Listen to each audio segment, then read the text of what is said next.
పూర్వం ఈజిప్ట్ జనాల్లో ఓ మూఢనమ్మకం ఉండేది. మరణించిన తమ రాజు శరీరాన్ని అష్ట ఐశ్వర్యాలతో పాటు పిరమిడ్ లోపలే పెట్టి మూస్తే ఆ సంపదంతా రాజు స్వర్గానికి క్యారీ ఫార్వర్డ్ చేసుకొని వెళ్తాడని. ఇలాంటి మతి పోగొట్టే కథలు పిరమిడ్ల గురించి ఎన్నో ఉన్నాయి. కానీ ఇప్పటి వరకు అది నిజంగా మానవ జాతికి చెందిన కట్టడమేనా కాదా అని సైంటిస్టులు తేల్చలేకపోతున్నారు. ఎనీవేస్, అన్సాల్వ్డ్ మిస్టరీస్కే మనం ఎక్కువ ఇంట్రెస్ట్ చూపుతాం కాబట్టి ద పిరమిడ్ అనే మూవీ కథ ఏంటో చూసేద్దాం రండి. చాలా ఇంట్రెస్టింగ్గా, మిస్టిఫైయింగ్గా, అనంత పద్మస్వామి గుడి రహస్యాల్లానే అనిపిస్తుంది ఇక్కడ స్టోరీ అంతా కూడా. మరి ఇంకెందుకు ఆలస్యం, స్టోరీను స్టార్ట్ చేసేద్దాం రండి. కానీ అంతకన్నా ముందు మంచి మంచి మూవీ స్టోరీస్ అండ్ రివ్యూస్ కోసం వెంటనే సబ్స్క్రైబ్ చేసి బెల్ ఐకాన్ను క్లిక్ చేసేయండి. అండ్ ఈ మూవీని చూడాలనుకునే వారికి ఇది యూట్యూబ్లోనే అవైలబుల్గా ఉంది. సరే రండి, ఇక కథలోకి వెళ్ళిపోదాం. స్టార్టింగ్ సీన్లో హోల్డన్ అనే ఒక ఆర్కియాలజిస్ట్ తన టీంతో కలిసి ఈజిప్ట్లోని పిరమిడ్స్ను ఎక్స్ప్లోర్ చేయడానికి వస్తాడు. వీరు చేసే రీసెర్చ్ కోసమే నాసా ఒక డెడికేటెడ్ శాటిలైట్ను నడుపుతుంది. దీనివల్ల భూమి లోపల దాగి ఉన్న పురాతనమైన వస్తువులన్నీ బయటపడుతూ ఉంటాయి. ఇలా రీసెర్చ్ వర్క్ జరుగుతూ ఉండంగానే ఈ టీంకు ఒక విచిత్రమైన, మర్మమైన విషయం తెలుస్తుంది. అదేంటంటే భూమికు ఒక 600 మీటర్ల కింద ఓ పిరమిడ్ దాగి ఉందని. ఇంకా విచిత్రమైన విషయం ఏంటంటే ఓ పిరమిడ్ స్ట్రక్చర్కు 4 దిశలు ఉంటాయి. కానీ ఈ పిరమిడ్కు మాత్రం 3 సైడ్లు ఉండడం వీరు గమనించి చాలా ఎక్సైటెడ్గా ఫీల్ అవుతారు. ఈజిప్ట్లోని కూలీలతో ఆ ప్లేస్ నంతా తవ్విపించడం స్టార్ట్ చేస్తారు. కొన్ని నెలలు గడిచిపోతాయి. ఇలా సక్సెస్ఫుల్గా ఆ పిరమిడ్ను అన్కవర్ చేస్తారు.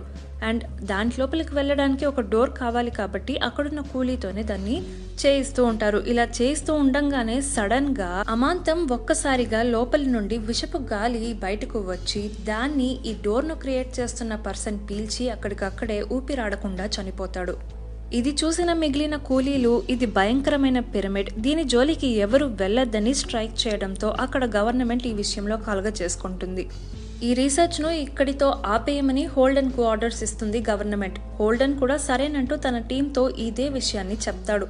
హోల్డన్ కూతురైన నోరా కూడా ఈ టీంలో ఒక మెంబర్. హోల్డన్ చెప్పిన మాటలు విన్న నోరా, డాడీ ఇంత దూరం వచ్చాక తిరిగి వెళ్లడమా అని తను అనడంతో తప్పదు, చాయిస్ లేదు అని హోల్డన్ చెప్తాడు. ఇంకో 1 అవర్లో సైట్ క్లియర్ చేయాలంటూ ఎంత త్వరగా అయితే అంత త్వరగా థింగ్స్ తీసుకొని వెళ్ళిపోమని అక్కడున్న ఓ సోల్జర్ వచ్చి ఈ హోల్డన్ టీంతో చెప్తాడు. ఇంకో 1 అవర్ ఉందని తెలియడంతో నోరా క్యూరియాసిటీను కంట్రోల్ చేసుకోలేకుండా హోల్డన్ను నాసా తమకు ఇచ్చిన రోబోట్ను లోపలికి పంపి లోపల ఏముందో చూద్దామని చెప్పడంతో హోల్డన్ కూడా ఇదేదో బాగుందే, ఎవరికి ఏ హాని లేదని రోబోట్ ఒకదాన్ని రిమోట్ కంట్రోల్తో లోపలికి పంపుతారు. ఆ రోబోకు ఉన్న కెమెరా ద్వారా వీరంతా గమనిస్తూ ఉంటారు మానిటర్లో. అలా వీరికి లోపల ఒక టనల్ ఉండే విషయం కూడా తెలుస్తుంది. అంతవరకు బాగా పనిచేస్తున్న రోబోపై ఏదో పడడం, రోబో కింద పడి కెమెరా బ్లాంక్ అవ్వడం జరుగుతుంది. బయట ఉన్న టీంకు ఏం జరిగిందో అర్థం కాదు. నెక్స్ట్ ఎలా? అసలే ఆ రోబోట్ కాస్ట్లీ, నాసా వారికి తిరిగి ఇచ్చేయాలి ఈ రీసెర్చ్ వర్క్ తర్వాత. మోరోవర్ ఆ పిరమిడ్కు హోల్ ఉండడం వల్ల ఏ కుక్కో పిల్లో లోపలికి వెళ్ళి రోబోట్ను అటాక్ చేసి ఉండొచ్చు అని ఒక అజంప్షన్తో లోపల ఎటువంటి హాని వారికి జరగదు అని లోపల ఉన్న రోబోట్ను బయటకు తీసుకొచ్చేద్దామని ఈ టీం అంతా డిసైడ్ అయ్యి లోపలికి వెళ్తారు. అలా వెళ్ళిన వారికి ఓ టనల్ కనిపిస్తుంది. అటుగా వెళ్ళి చూస్తారు. చాలా పాత ఆయుధాలు, వస్తువులు అన్నీ అక్కడ ఉంటాయి. దానంతా చాలా కుతూహలంగా గమనిస్తూ ఉంటారు వీరు. వీరి రోబోట్ మాత్రం అక్కడ లేకపోవడంతో వెతుకుతూ ముందుకు వెళ్తూ ఉంటారు. ఎక్కడ దారి తప్పిపోతామనే భయంతోనే హోల్డన్ లోపలికి వచ్చేటప్పుడే ఒక తాడుని లీడ్గా తీసుకొని వస్తాడు.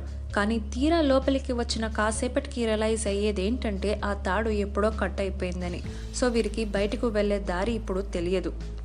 మోరోవర్ వారు ఇప్పుడు ఆ పిరమిడ్కు సెంటర్ భాగంలో ఉన్నారు. చూస్తే 3 టనల్ ఉన్నాయి. ఏ టనల్ నుండి బయటపడాలో అర్థం కాకుండా హోల్డన్ ప్రతి ఒక్కరిని ఒక్కో టనల్ దగ్గరకు తీసుకొని వెళ్ళి చూస్తూ ఉంటాడు. కానీ ప్రతి ఒక్క టనల్ దగ్గర డెడ్ ఎండే ఉంటుంది, కానీ బయటికి దారి ఉండదు. ఒక టనల్ దగ్గర వీరి రోబోట్ కనిపిస్తుంది. అదంతా బాగా నుజ్జు అయిపోయి డ్యామేజ్డ్ అయి పడి ఉంది. అది చూసి ఇక్కడ ఏదో సంథింగ్ రాంగ్, ఇక్కడ నుండి ఎలా అయినా బయటపడాలని అందరూ ట్రై చేయడం స్టార్ట్ చేస్తారు. ఇలా చేస్తూ ఉండంగానే వీరు నిలబడ్డ ఆ ఫ్లోర్ షేక్ అయ్యి అందరూ కింద పడిపోతారు. చిన్న గాయాలతోనే బయటపడతారు. అందులో ఒకడు అందరూ సేఫేనా అని లేచి అడుగుతూ ఉంటాడు. అందరూ అవును అని చెప్పే లోపే అడిగిన వ్యక్తి పైనే ఒక పెద్ద బండరాయి వచ్చి పడ్డంతో అతడు అక్కడికక్కడే పడిపోతాడు. గాయపడిన ఆ వ్యక్తికి వెంటనే మెడికల్ హెల్ప్ అందించాలని వెంటనే బయటపడే మార్గాన్ని వెతకడం స్టార్ట్ చేస్తారు అందరూ. ఇదే క్రమంలో సన్నీ అనే అమ్మాయికి ఒక టనల్ కనిపిస్తుంది. అటువైపుగా బయటికి దారి ఉందని పైకి ఎక్కి చూస్తుంది. అలా చూసే తనకు ఏదో ఒక విచిత్ర క్రియేచర్, చూడ్డానికి ఆల్మోస్ట్ ఒక అడవి పిల్లిలాగా ఉంది, అది వచ్చి సన్నీను అటాక్ చేయడంతో తను ఆ టనల్ పైన నుండి కింద పడిపోతుంది. ఇది గమనించిన మిగిలిన అందరూ ఏం జరిగిందని వచ్చి క్వశ్చన్ చేస్తారు. దాంతో సన్నీ కూడా తనకు ఒక అడవి పిల్లి లాంటి ఒక జంతువు కనిపించిందని చెప్పడంతో సో మన రోబోట్ను డిస్ట్రాయ్ చేసింది ఆ అడవి పిల్లి అని వీరందరూ కంక్లూజన్కు వస్తారు. సరేనంటూ మనకు టైం లేదు, వెంటనే బయటపడే దారి కనిపెట్టాలని తిరిగి అదే పనిలో పడతారు ఈ టీం అంతా. హోల్డెన్కు వెనక ఒక డోర్ లాగా కనిపిస్తుంది. ఆ డోర్ పైన ఏదేదో డ్రాయింగ్స్ కూడా ఉంది. సో ఆ డ్రాయింగ్స్ను చూస్తున్న హోల్డెన్కు అసలు ఈ ద్వారం దేని గురించి అనేది తెలుస్తుంది. ఈ ద్వారాన్ని ఎవరు తీయకూడదు కాబట్టి లోపల అడవి పిల్లులు ఉన్నాయి, దాన్ని సేఫ్ గార్డ్ చేయడానికి అనేసి చెప్తాడు. అంతేకాదు ఆ డోర్ను ఎప్పుడు ఓపెన్ చేస్తే అప్పుడు దేవుడికి అండ్ జనాలకి మధ్యలో ఉన్న కనెక్షన్ తెగిపోతుంది అని కూడా చెప్తాడు.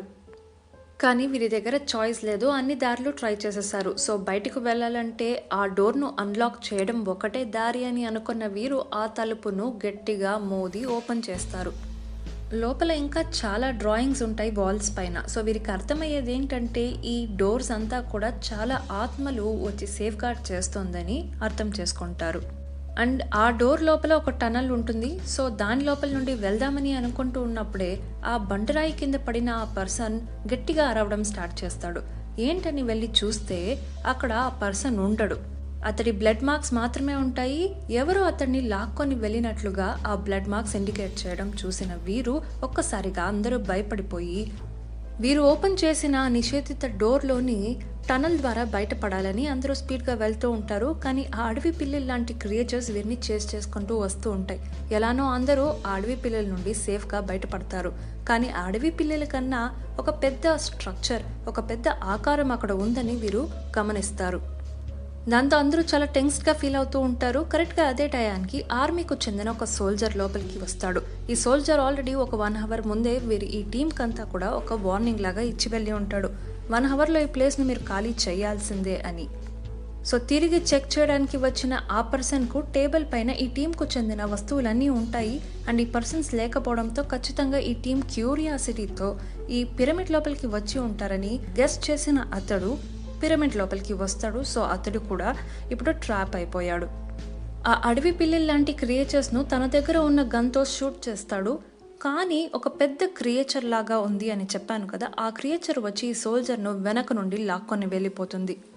ఇక సీన్ కట్ చేస్తే మిగిలిన అందరూ సేఫ్గా తప్పించుకొని ఒక చేంబర్ లోపలికి వస్తారు.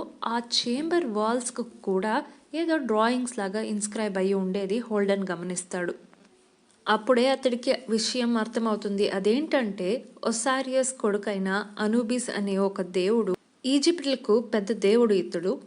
కానీ మిగిలిన అందరు దేవుళ్ళు లాగా కాకుండా ఇతడు కాస్త సెల్ఫిష్గా ఉండడం వల్ల ఇతడు దేవుడుగా ఉండడానికి యోగ్యత లేనివాడు అని అందరూ ఇతడికి పనిష్మెంట్ లాగా ఇస్తారు. సో అందుకోసమే ఇతడు ఈ పిరమిడ్లో శాపాన్ని అనుభవిస్తూ ఉంటాడు. ఈ శాప విమోచనం కోసం ఇతడికి ఒక గుడ్ సోల్ ఉన్న, మంచి ఆత్మ ఉన్న ఒక పర్సన్ హార్ట్ కావాలి. ఇలా కథంతా చెప్తూనే అక్కడున్న వాల్స్ను తడుముతూ ఉంటాడు.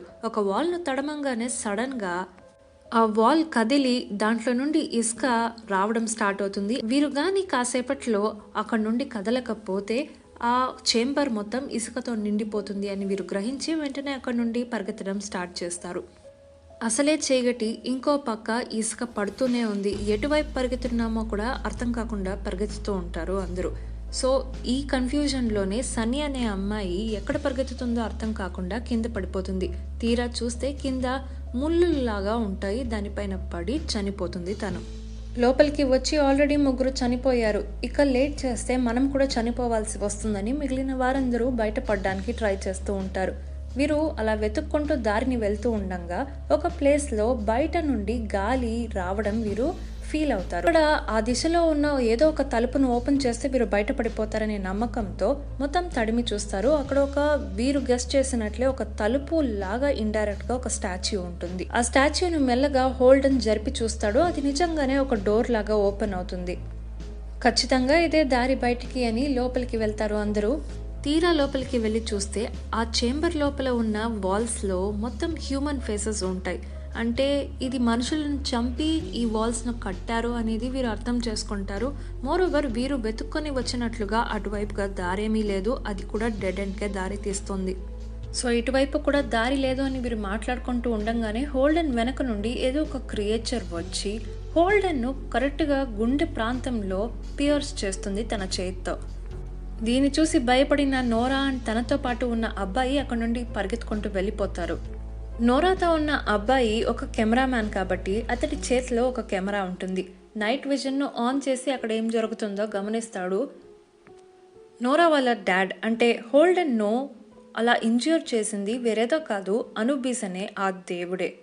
అనుబీస్ శాప విముక్తుడు కావాలి కాబట్టి అతడికి ఒక మంచి ఆత్మ గుండెకాయం కావాలి. సో హోల్డెన్ గుండెను పీక్కొని తింటూ ఉంటుంది. చూడ్డానికే చాలా భయంకరంగా ఉంటుంది. ఒక మనిషిలాగా, ఒక కుక్కలాగా, ఒక తోడేల్లాగా అన్నట్లు ఉండటం వీరు గమనించి చాలా టెన్స్డ్గా ఫీల్ అవుతారు. నోరా తన తండ్రిలాగే అక్కడున్న వాల్స్ పై ఉన్న పిక్చర్స్ మీనింగ్ ఏంటో కనిపెట్టడానికి ట్రై చేస్తుంది. అలా కనిపెడుతూ ఉండంగా ఇక్కడ నుండి బయటపడేందుకు మార్గం కూడా ఆ పిక్చర్స్లో ఉన్నట్లు తను అర్థం చేసుకుంటుంది. సో దాన్నే ఫాలో అయ్యి తనతో పాటు ఉన్న ఆ కెమెరా పర్సన్ ఇద్దరు తప్పించుకొని వెళ్తూ ఉంటారు. కానీ ఆ అనుబీస్ ఆ కెమెరా పర్సన్ను పట్టుకొని వెళ్ళిపోతుంది. సీన్ కట్ చేస్తే హీరోయిన్ను ఒక ప్లేస్లో కట్టేసి పెట్టి ఉంటుంది ఆ అనుబీస్. నోరాను కూడా అటాక్ చేయడానికి దగ్గరికి వస్తూ ఉంటుంది. కానీ నోరా దగ్గర ఒక కత్తి ఉంటుంది. ఆ కత్తిని తీసుకొని అటాక్ చేసి అక్కడ నుండి అలానో తప్పించుకొని పారిపోతూ ఉండంగా తనకు లైట్ లాగా కనిపిస్తుంది. సో ఇక్కడ నుండి ఎలా అయినా బయటపడేందుకు దారి దొరికింది అని హ్యాపీగా ఫీల్ అవుతూ ఉన్నప్పుడే బయట పక్క నుంచి ఒక చిన్న పిల్లవాడు నడుచుకొని వస్తాడు. నోరాకు సహాయపడాలని అనుకుంటాడు ఆ పిల్లవాడు. కానీ అంతలోనే ఈ అనుబీస్ వచ్చి ఆ చిన్న పిల్లవాడిని కూడా పట్టుకొని అటాక్ చేస్తుంది. ఈ పాయింట్లో ఈ మూవీ ఎండ్ అవుతుంది. సో అనుబీస్కు కావాల్సింది ఒక ప్యూర్ హార్ట్ అండ్ ఒక చిన్న పిల్లవాడి హార్ట్ ఎప్పుడు ప్యూర్గా ఉంటుంది కాబట్టి అనుబీస్కు శాప విముక్తి కలిగినట్లుగా ఈ మూవీ ఎండ్ చేస్తారు. కానీ ఈ మూవీలో అనుబీస్ను ఒక ఈవిల్ గాడ్ లాగే చూపించారు. కానీ ఈజిప్షియన్స్ నమ్మకం ప్రకారం డెడ్ను ఏలేరి అంటే చనిపోయిన వారిని చూసుకునేదంతా ఈ అనుబీసే చేస్తూ ఉంటాడు. సో వారికి ఇతడు ఒక మంచి గాడ్. కానీ ఈ మూవీలో ఎలా ప్రొజెక్ట్ చేశారు. ఇది మూవీ స్టోరీ. ఇంకో మూవీ స్టోరీతో మళ్ళీ కలుద్దాం. మరి ఆ వీడియోస్ మీరు మిస్ అవ్వకూడదంటే వెంటనే సబ్స్క్రైబ్ చేసి బెల్ ఐకాన్ను క్లిక్ చేసేయండి. ఇక ఈ వీడియో మీకు నచ్చితే లైక్, షేర్ అండ్ కామెంట్ చేయండి.